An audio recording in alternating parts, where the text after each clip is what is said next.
दुर्गा दुर्गा दुर्गा ओम सर्वमंगल मंगले शिवे सर्वार्थ साधिके शरण्ये त्र्यंबके गौरी नारायणी नमस्तुते।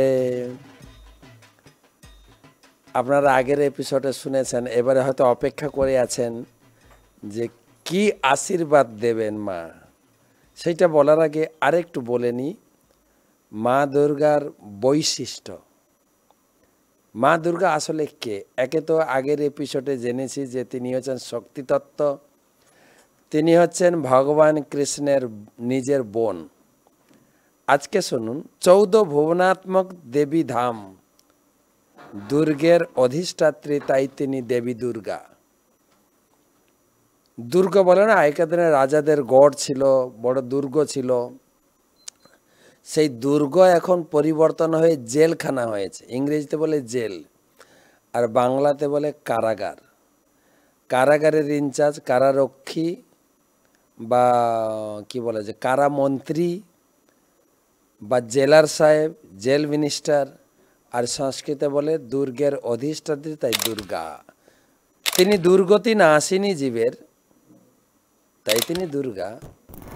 জীবের অধপতন, তিনি হচ্ছেন জগৎ জননী, সকলের জননী। শিব আমাদের পিতা, দুর্গা হচ্ছেন আমাদের জননী। তার জন্য তার উৎসবটা এত বড় করে হয়। আর তিনি আসেন পুরো পরিবার নিয়ে। তিনি দুষ্ট সংহারকারিণী, রক্ষা স্বরূপা শিষ্টনাম। তিনি ভক্তদের রক্ষার জন্য তিনি দশবিধ হাতে তিনি দিব্য অস্ত্রধারিণী এবং দুষ্ট সংহারকারিণী। দুষ্ট মহিষাসুর, তিনি মহিষের পেটে জন্মগ্রহণ করেছিলেন, তার মহিষাসুর, নাহলে অসুর মর্দিনী, অসুর বিনাশিনী এবং রক্ষা স্বরূপা শিষ্টনাম। বীর প্রতাপে তিনি অত্যন্ত শক্তিশালিনী, বীর প্রতাপে অধিষ্ঠাত্রী বলে তিনি সিংহ বাহিনী।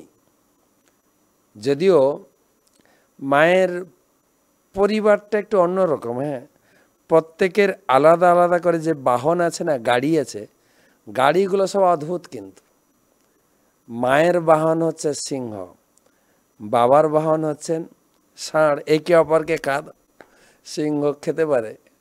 আবার দেখেন, ছেলে কার্তিকের বাহন হচ্ছেন ময়ূর, বাবার গলায় আছে সাপ, ময়ূর সাপ খায়, কিন্তু সাপ আবার ইঁদুর ধরে। ইঁদুর হচ্ছেন গণেশের বাহন। সব পেঁচা, মানে সব একে অপরের খাদক।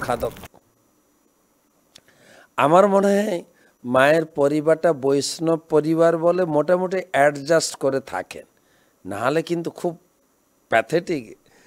এই বাহনগুলো দেখেন একে অপরের সঙ্গে মিলমিশ হয়ে কি করে থাকেন। বৈষ্ণব পরিবারে বলে জাস্ট ব্যালেন্স বা অ্যাডজাস্টমেন্ট করে থাকেন। তারপরে পাপ দমনী রূপা মহিষাসুর মর্দিনী, পাপ দমনে বহুবিধ বেদোক্ত ধর্মরূপ বিংশতি অস্ত্রধারিণী। আর কি কাল সভা বিশিষ্ট বলিয়া তিনি সর্প শোভিনী। মায়ের গায়ে অনেক সর্প, বাবার গায়েও সর্প আছেন। কাল ও সভা বিশিষ্ট, শোভা ও সিদ্ধিরূপ সন্তানদ্বয় কার্তিক ও গণেশের জননী। দুই ছেলে, সিদ্ধিদাতা হচ্ছেন গণেশ। তিনি সকলকে সিদ্ধি দান করেন, তিনি সকলকে বুদ্ধি দান করেন।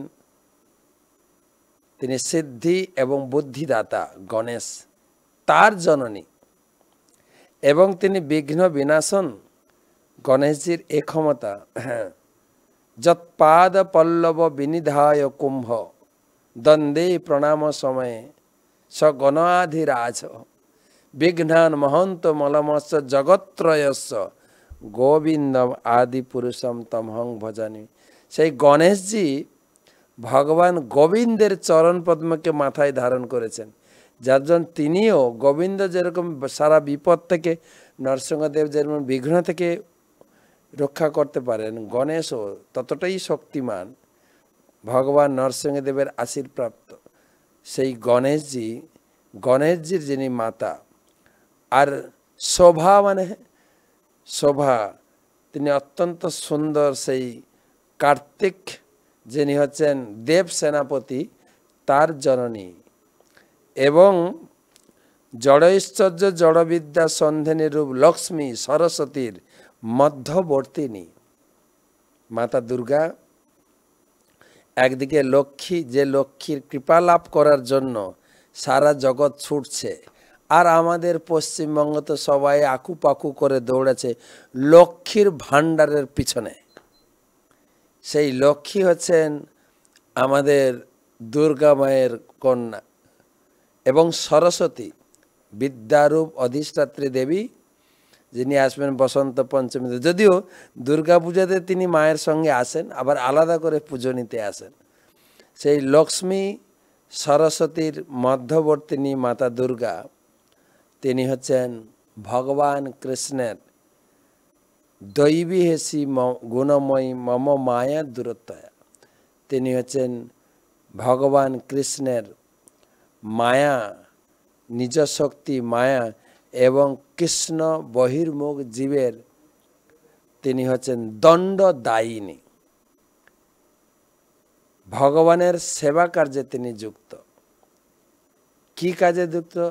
ব্রহ্মসংহিতাতে বলা হয়েছে ছায়েব যস্য বিভুনানি বিভর্তি দুর্গা, সৃষ্টি স্থিতি প্রলয় সাধন শক্তিরেকা, ছায়েব যস্য ভুবনানি বিভর্তি দুর্গা, ইচ্ছানুরূপমপি যস্য সচেষ্টতে সা, গোবিন্দম আদি পুরুষম তমহং ভজামি।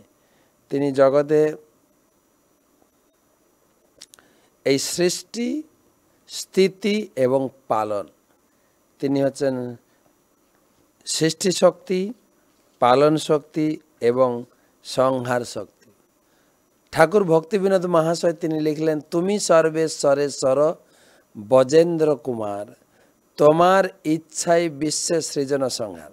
হে কৃষ্ণ, তোমার ইচ্ছাতেই চলছে, কিন্তু এই মায়াদেবীও তব ইচ্ছা মতে শিব করেন সংহার, তব ইচ্ছা মতে মায়া সৃজে কারাগার, তব ইচ্ছা মতে ব্রহ্মা করেন সৃজন, তব ইচ্ছা মতে বিষ্ণু করেন পালন। দুর্গা দেবী ভগবানের ইচ্ছার অনুগামিনী।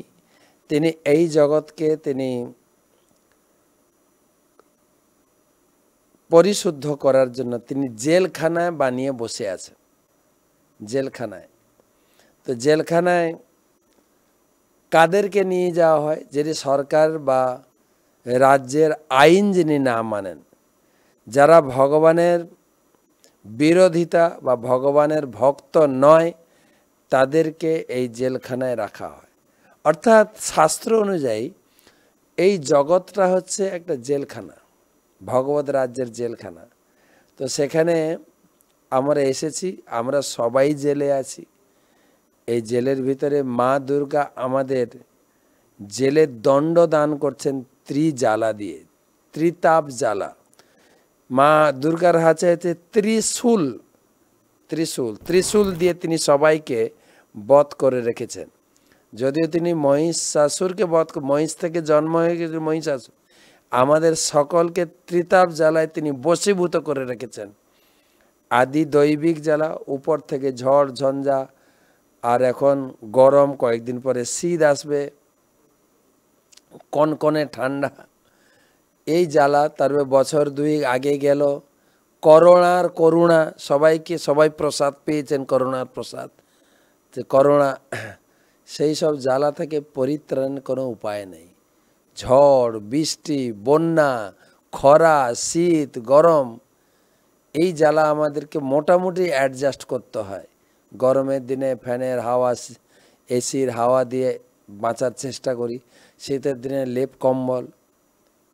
তো এই হচ্ছে উপর থেকে যে একটা দুঃখ আমাদের জন্য আসে, আদি দৈবিক, আদি ভৌতিক, অন্য কারোর কাছ থেকে যে আমরা দুঃখ পাই, অন্য জীব থেকে, মশার কামড়, পিঁপড়ের কামড়, কি বলে বলতার কামড়, আর আমাদের পরিবারের লোকজনদের কামড়, এটা তো আরো জ্বালা।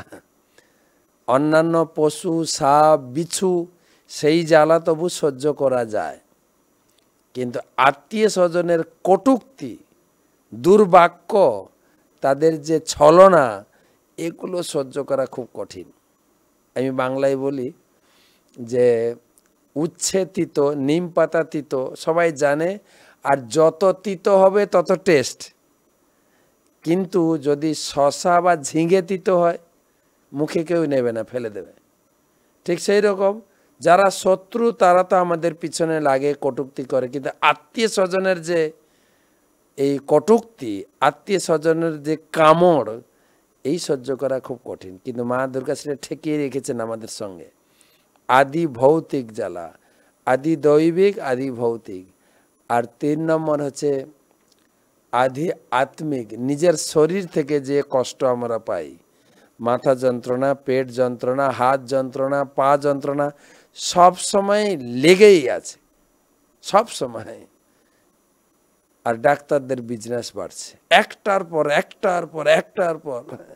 আমার মনে পড়ে একটা লোক, তার বমি হচ্ছিল, ডাক্তারের কাছে এসে ওষুধ খেয়েছেন, এবারে বমি বন্ধ, উপর দিকে বেরোনো বন্ধ, এবারে নিচের দিকে বেরোচ্ছে। এবার পাতলা পায়খানার ওষুধ খেয়েছে, সেটা বন্ধ, উপর বন্ধ, নিচের বন্ধ, এবার পেট ফুলছে, জ্বর, একটার পর একটার পর একটা। দুঃখ আমাদের ছেড়ে যায় না। শুধু একটা যন্ত্রণা যখন একটা উপশম হয়, তখন আমরা বলি আমরা ভালো আছি, কিন্তু এই ত্রিতাপ দুঃখ থেকে আমরা মুক্ত নই। মা দুর্গা আমাদের এই জেলখানার মধ্যে রেখে তিনি আমাদের দুঃখে জর্জরিত করে ত্রিশূল দিয়ে চেপে রেখেছেন। তবে এর আগের এপিসোডে আমি বলেছিলাম যে তিনি কিভাবে এই জগৎবাসীর জন্য একদম ঝুড়ি ভর্তি আশীর্বাদ কৃপা নিয়ে এসছেন। সেইটা শুনলে মা দুর্গার প্রতি আপনার ভক্তি শ্রদ্ধা আরও বেড়ে যাবে পরের এপিসোডে।